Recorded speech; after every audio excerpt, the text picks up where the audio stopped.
Hi ladies, how are you? I'm standing here today on our very quiet street of Mordechai HaYehudi in front of one of the beautiful doorways that grace our neighborhood and really are visible throughout the land of Israel. There are just so many fascinating, beautiful doorways.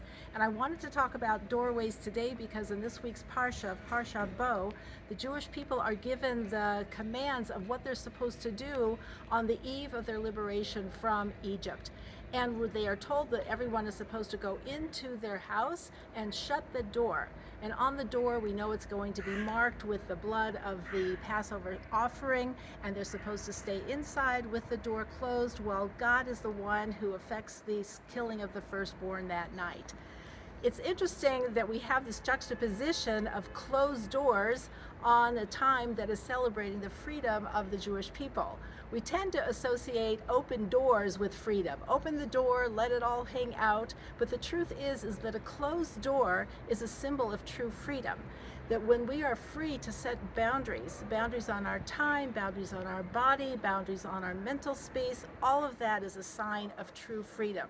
We cannot, as a Jewish people, or even we today, cannot be truly free unless we have the appropriate doorways in our homes and in our lives. This is a symbol of what it means to be able to be a person who has self-direction, that I open my door when I want to and not when I don't.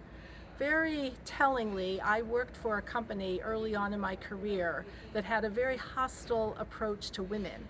And we were in a new office, and the management decided that the women's offices were not going to have doors, that they didn't really trust what we were going to be doing, and they said the women were not going to have doors. It was a mark of such hostility, and even though we were paid a good salary, it made us feel like second-class citizens truly.